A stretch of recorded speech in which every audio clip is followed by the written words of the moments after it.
The title of today's talk will be the concept of holding stock in thyself only, and how in the end you're practically alone. When you come out of your mother's womb, you're alone in this life, and you come out alone. And of course, throughout your life, you have your family, your friends, your foundation, your neighbors, the school system, the things you grew up with, the friends and memories that you make along the way. But there comes a time when there comes a time in your life where you have to be self-sufficient, because eventually friends will go their own way, family goes their own way.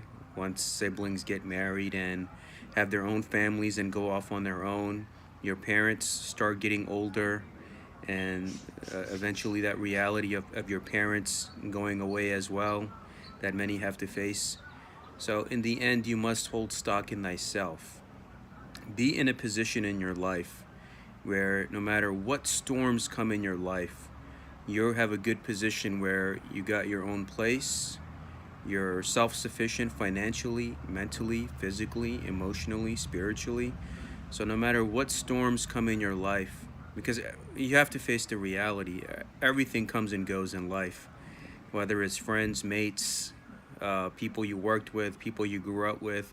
There comes a times where the communication ceases to exist, and everyone kind of goes off on their own individual path and journey. So you must be prepared that what am I good at in life? What can I do? Because the tasks and objectives that you must do for yourself, no one can do it in the manner that you can. And it's important to be self-sufficient on this journey.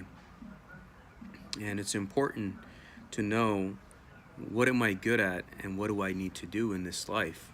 It's good to maintain human relations and to do all of that stuff in between. But even if you're involved in social programs or organizations that promise you that you're not alone, in the end, you really are alone when you are in a situation where you need some kind of help. So you must be able to sustain yourself, and you must be able to do things which not only you can help yourself, but you'll be able to help others in your life as well.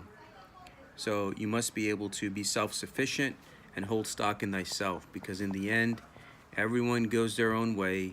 And if anyone talks a big game, that, hey, I'm going to be there for you, or I'm going to do this for you, hold stock in thyself only. Because when the time comes, it's only you. And you came out of your mother's womb alone, you're going to go into the grave alone. And that's why I say the only reward you have in this human life is what good did you do for yourself and others. But in the end, don't forget that in order to survive this human life, mentally, physically, emotionally, spiritually, financially, and all that in between, you must be self-sufficient and hold stock in thyself.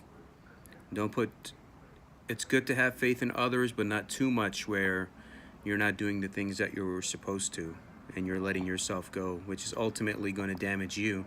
And when the damage is done, everyone else runs away. So hold stock in thyself.